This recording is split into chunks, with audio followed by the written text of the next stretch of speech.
Welcome to our new discussion series this term, based on St. John Cassian's On the 8 Vices.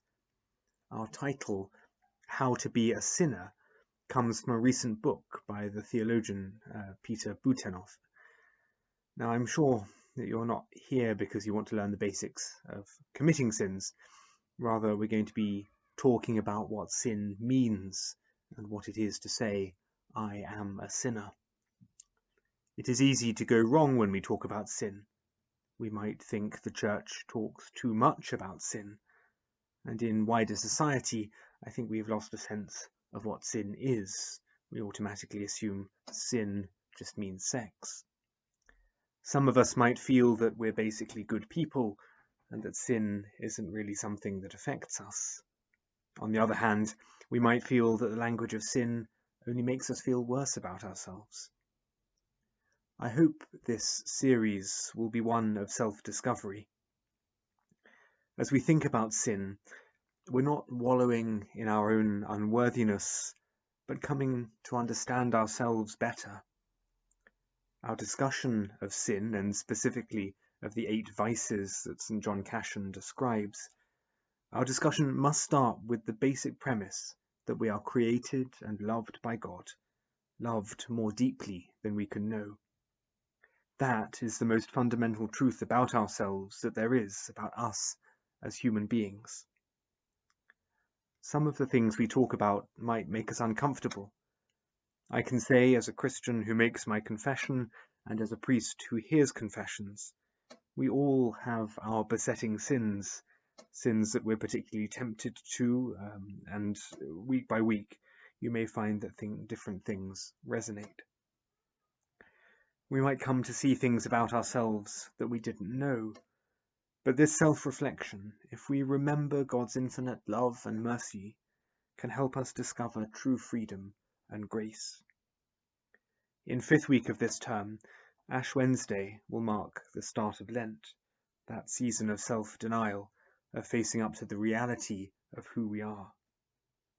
I hope our conversations this term will help us embrace Lent as a time of renewal and growth. If anything comes up in these sessions that you'd like to talk through, then please do get in touch. So, brief biography of Cassian. St. John Cassian was born around 360, probably in Roman Scythia, a region encompassing modern Romania and Bulgaria. As a young man, he joined a monastery in Bethlehem, but in the mid-380s he travelled to Egypt, where he became a disciple of Evagrius. From around 401 to 405, he was in Constantinople, where he was ordained deacon and became a disciple and supporter of John Chrysostom. In 405, he went west, spending some time in Rome before moving to Gaul. He founded 2 monasteries near Marseille, one for men and one for women. He wrote 2 major works in Latin, the Institutes and the Conferences, and in these adapted the spirituality and asceticism he had learned in the East for the different conditions he found in the West. His writings had a formative influence on Western monasticism, and his works are recommended for monks by St. Benedict in his famous Rule. He died around 435, and his feast day falls on the 29th of February. The text we will be exploring on the 8 vices is a Greek summary of books 5 to 12 of the Institutes. This summary was included in the Philokalia, which is a compilation of spiritual writings, a work whose influence on Orthodox spirituality is impossible to overstate. The English translation is in 4 volumes, with one more to be published, and I'm trying to read it over the course of this year, so if anyone wants to join me in that project, let me know. So what are the 8 vices? The first is gluttony, then unchastity, then avarice, then anger, then dejection, we might say despondency or despair, then listlessness, a lack of concentration or energy, then self-esteem, and here we mean vainglory or vanity, and pride or hubris. You'll note that these are different from the later 7 deadly sins, though they have much in common. Cassian separates out dejection and listlessness, though they are related, and nothing in Cassian's list quite corresponds to envy, though we might say that envy's roots are in self-esteem, in having an excessive sense of our own importance and entitlement. One of the helpful things about this list is the way these vices encourage introspection, looking inwards and considering our own spiritual state. One of the problems with the idea of the 7 deadly sins as a category is that we can't think of them without thinking of Dante and his horrific and gruesome vision of the circles of hell. This is unfortunate and means we associate sin with punishment, and we project sin out there. It's what other people do because we can't bear to think of ourselves in those circles of hell. Cassian's 8 vices help us to put things in perspective, to think about ourselves in relation to God and to others. We are encouraged to honesty and realism. Cassian uses the language of demons, but whether we take this to mean embodied evil, or whether we understand him to be speaking metaphorically or in psychological terms, Cassian's emphasis is undoubtedly on the self. Exploring these vices is about understanding ourselves better and freeing us up to live the Christian life. So, the text. Cassian's major works were written at the request of another saint, Bishop Castor of Apt in southeast France, who was abbot of a monastery in Provence following Cassian's monastic rule. So it's important to remember that these texts were written to be used, as it were, something that the inclusion of the text in the Philokalia also reminds us. None of this is about wallowing in sin and evil, but keeping us focused on the life of love to which we are called as followers of Jesus Christ. The first chapter carries the title On Control of the Stomach. Cassian, like Evagrius before him and like many writers after him, begins with gluttony. The idea of fasting, this control of the stomach, will be more familiar to some of us than others. It's something we associate with the extreme forms of Christian monasticism. We think of the example of Jesus in the wilderness after his baptism, fasting for 40 days and nights, resisting the devil's temptation to turn stones to bread. It is easy to associate the idea of fasting with punishing the body, and this can be very spiritually damaging. Cassian invites us instead to hold the goal of fasting in our minds. Why do this at all? He gives us the answer: purity of heart. The goal of fasting is to help us love God better. Now, this might seem strange to us in our post-Cartesian world, but as Christians we believe that our bodies are just as important as our souls. The goal that Cassian describes, this purity of heart, is not just a goal for monks. It is something for all of us. And Cassian recognizes that in relation to fasting, there is no one-size-fits-all. He says that the fathers have not given a single rule for fasting or a single standard and measure for eating, because not everyone has the same strength. Our age, our strength, illness, these all create differences between us. He also says, for instance, that greens and pulses disagree with some people, and not everyone can live on dry bread. Nevertheless, he says that whilst these differences exist, when it comes to food, we should avoid overeating. He cites Proverbs 24:15, "Do not be deceived by the filling of the belly."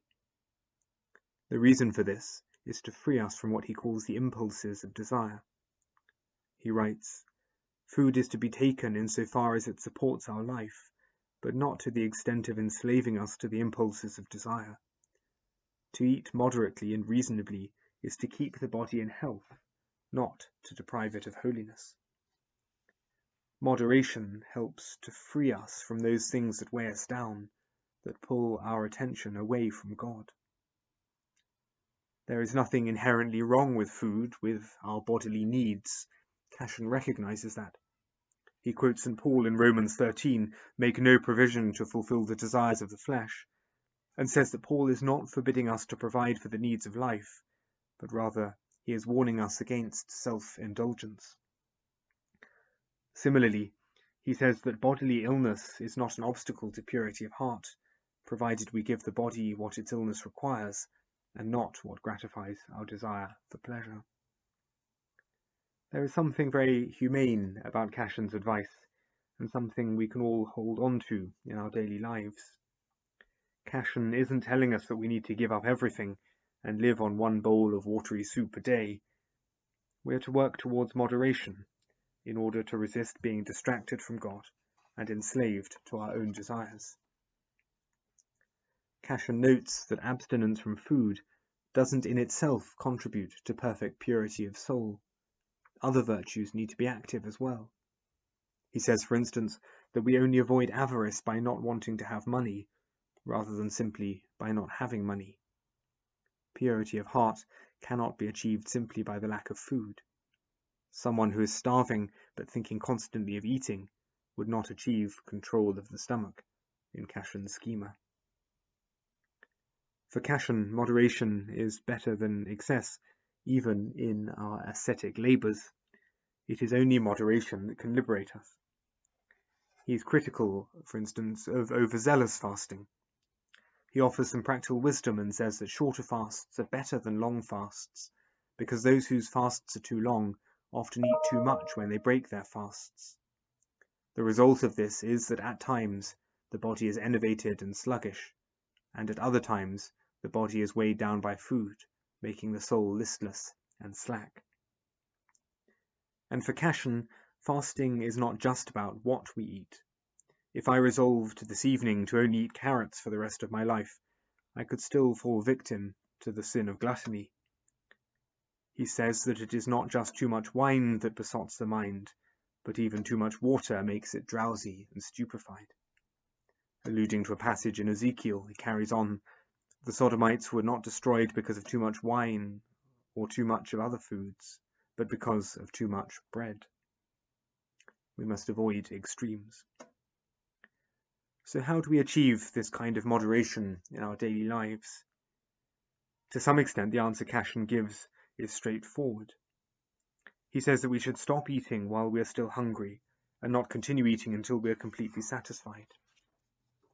I think it is a helpful suggestion for engendering moderation. That said, I'm not always very good at it. So by way of summary, Cassian starts with control of the stomach and shows us how moderation here can help to free us up for the goal of the Christian life, purity of heart. There's no one-size-fits-all as far as Cassian is concerned, and I think recognizing that moderation will look different for each of us is an important part of his thought here.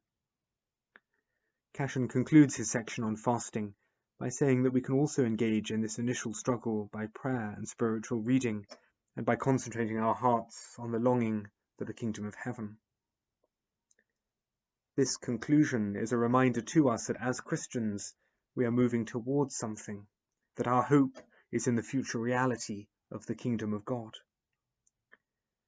When I spoke about fasting last time in our series on ways of praying, I mentioned a book called Christian Flesh by the theologian Paul Griffiths. He has a chapter where he explores fasting as a means of living that future reality in the present moment, and connects this with the Eucharist.